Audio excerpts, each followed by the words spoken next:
Oi gente, hoje eu tô aqui pra falar sobre Blade Runner, Caçador de Androides, ou Androides Sonham com Ovelhas Elétricas. Na verdade, o título original do livro é Androides Sonham com Ovelhas Elétricas, que foi o título que o Philip K. Dick deu para o livro. Só que esse livro foi adaptado para o cinema em 1982 e recebeu o título de Blade Runner. Então, hoje, algumas edições do livro vêm com o título Blade Runner, o Caçador de Androides, que é o título do filme. A história por trás dessa mudança do nome é explicada aqui nesse pós-fácil do Ronaldo Bressani, e ele explica que o Ridley Scott, que é o diretor do filme, ele considerou Androides Sonham com Ovelhas Elétricas um título muito longo e muito hermético para um filme. Então ele procurou um título diferente. E ele encontrou um roteiro de William Burroughs, que tinha adaptado uma história de ficção científica de Alan E. Nourse. E nessa história dele, do Alan, existia uma dificuldade para conseguir remédios. Era uma civilização em que o acesso aos medicamentos era muito difícil.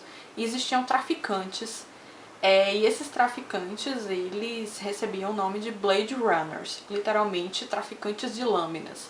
E ele achou o nome interessante e resolveu chamar esses caçadores de androides de Blade Runners e deu título ao filme, e é um filme hoje que tem um título icônico, tão icônico que acabou suplantando o próprio nome do livro. Esse livro aqui é muito bom, gente, muito bom mesmo. Eu adoro ficção científica. E esse tipo de ficção científica é o tipo que eu mais gosto, que é uma ficção científica que por trás existe um questionamento filosófico muito grande. Ninguém pode negar que esse livro aqui não é um livro extremamente filosófico. Eu assisti Blade Runner, o filme, há algum tempo. Vou até dar uma dica pra vocês. Existem duas versões do filme. A primeira versão é a versão do diretor, que foi a que eu assisti. O final é um pouco diferente da versão que foi lançada comercialmente. Mas a diferença fundamental pra mim, e que me fez, na verdade, me arrepender de ter visto a versão do diretor, é que na versão do diretor eles cortaram o narrador. Então isso faz com que o filme fique extremamente difícil de ser compreendido.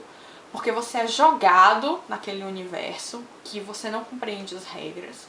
Então, pelo menos pra mim, eu perdi um pouco do entendimento do filme pelo fato de não ter o narrador. Então eu sugiro que, se vocês quiserem assistir o filme, comecem pela versão comercial, e se for o caso, depois assistam a versão do diretor pra ver o final diferente, não façam como eu fiz.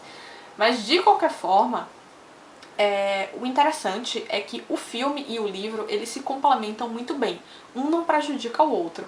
Se você assistir o filme primeiro, você vai ler o livro e ter uma versão aprofundada desse mundo. Mas se você ler o livro e assistir o filme depois, você vai ter também uma versão gostosa de assistir, que é uma versão mais baseada na ação, uma versão mais baseada nesse mundo que é sombrio. Então uma coisa legal, o Philip Dick até comenta isso numa entrevista que ele dá, que tá contida aqui no final, que é o casamento perfeito entre a literatura e o cinema, porque são duas obras que se retroalimentam, e isso é muito legal, é o sonho de qualquer escritor. Esse livro aqui conta a história de Rick Deckard.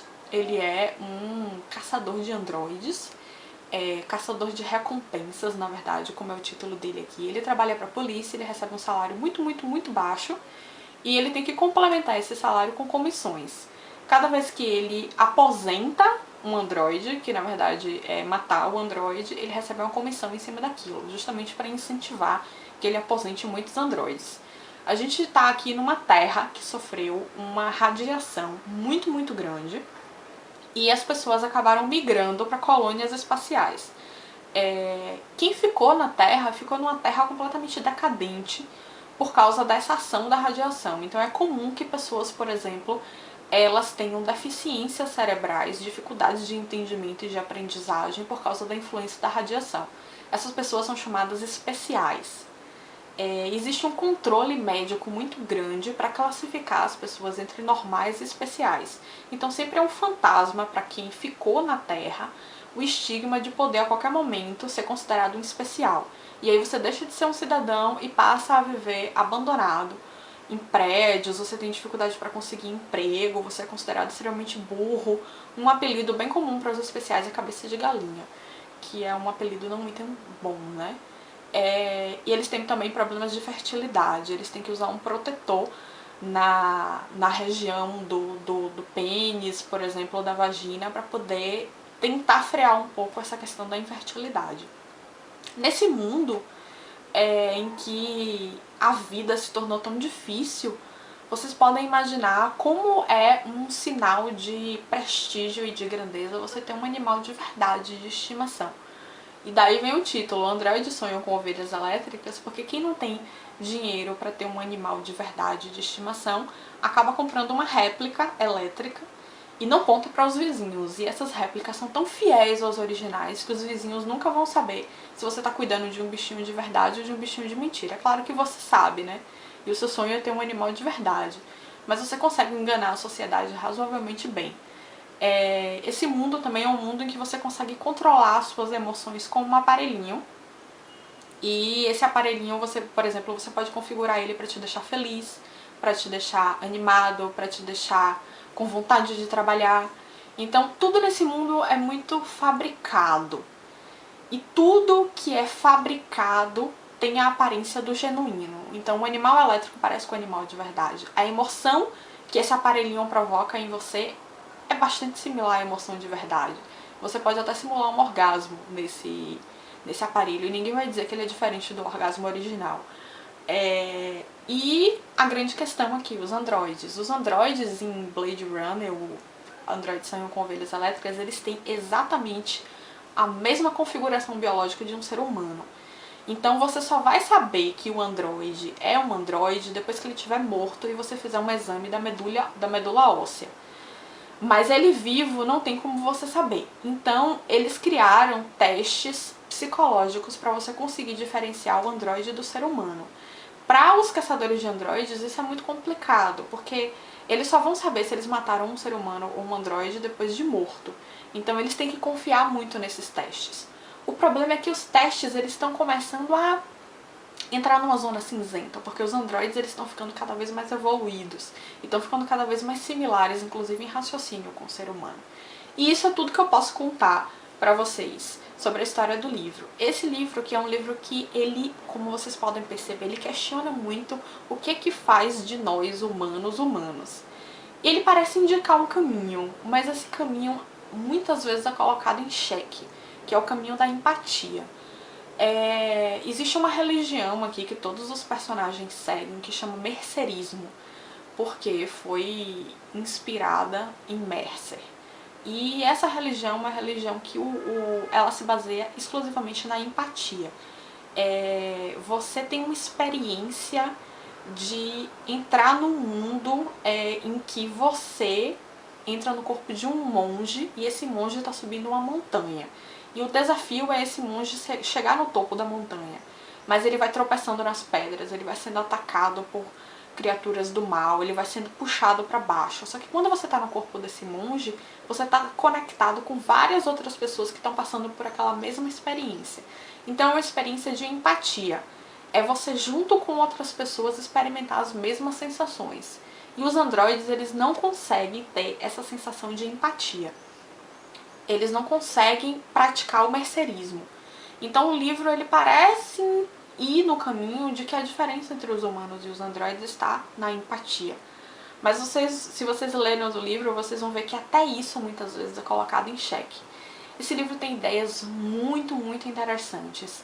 E levanta um grande questionamento. Se um androide ele não pode ser diferenciado de um ser humano, ele então não é uma criatura viva, você não pode considerar ele uma criatura viva, ou o fato de que os humanos muitas vezes podem ser confundidos com os androides, fazem deles menos humanos, isso também é uma questão muito interessante que o livro coloca.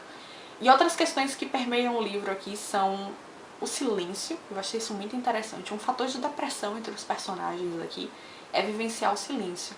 Tem um programa de televisão, de rádio, que você escuta 24 horas por dia. E quando você desliga esse programa, muitos personagens têm uma experiência de vazio enorme, de desespero, de angústia, por sentir aquele silêncio como uma coisa palpável. é uma questão muito interessante que o livro coloca. Outra questão que é colocada aqui é o ataque vamos dizer assim, do bagulho. Eles traduziram aqui como bagulho. Eu traduziria como talvez bagunça ou entulho, alguma coisa assim. Os personagens, eles descrevem que eles olham para um lado, tem um lixo. Daqui a pouco eles olham de novo e essa quantidade de lixo aumentou. Daqui a pouco aumentou mais ainda. E eles vivem nessa terra dominada pelo lixo, dominada pelo bagulho, dominada pelo entulho. E isso tem um pouco de pânico, porque foge do controle deles. Eles tiram o lixo, daqui a pouco o lixo está de volta. E é até uma questão interessante, porque será que esse lixo não pode representar os próprios androides? Quer dizer, será que o medo não é de que o artificial, a coisa, o objeto, acabe fugindo ao nosso controle e domine a nossa vida, tome a nossa vida? É interessante também que os androides, eles foram desenvolvidos justamente para as colônias espaciais, ou seja, um atrativo para você ir para a colônia espacial e deixar a Terra é que lá você vai ter um androide que vai fazer tudo o que você precise. E é interessante que esses androides, eles se sentem atraídos de volta para a Terra, e aqui eles têm que ser caçados, porque mostra que sim, que as coisas estão vindo de volta para a Terra, estão atacando os humanos de volta. Então é bem interessante essa questão também do bagulho no livro. Tem algumas outras questões, muitas no livro aqui, mas que eu não vou poder discutir com vocês sem dar alguns spoilers. A questão que o livro levanta também, androides sonham com ovelhas elétricas, é muito interessante, porque a pergunta é, os androides têm sonhos? Os androides têm ambições? E vocês já podem imaginar que o fato de eles virem para a Terra, de eles saírem das colônias espaciais e virem para a Terra, que mostra que eles têm sim desejos, aspirações. E isso é uma questão muito interessante também. É mais um ponto que a gente se pergunta o que é que torna um androide androide, o que é que torna um humano humano, e a zona cinzenta disso, né? É um livro fantástico, é um mundo sombrio, é um livro caótico, é um livro que te faz questionar, que te envolve em discussões filosóficas muito boas. E como eu já falei, complementa muito bem o filme. Recomendo demais, demais mesmo. Só lembre, quando você começar a ler, que a ficção científica de Philip K. Dick, ela joga você no mundo e ela não te explica as regras daquele mundo. Você tem que compreender sozinho. E essa sensação de abandono que o leitor sofre é importante, porque coloca você na mesma situação que os personagens desse livro aqui estão. É isso, espero que vocês tenham gostado do vídeo, um beijo e até o próximo.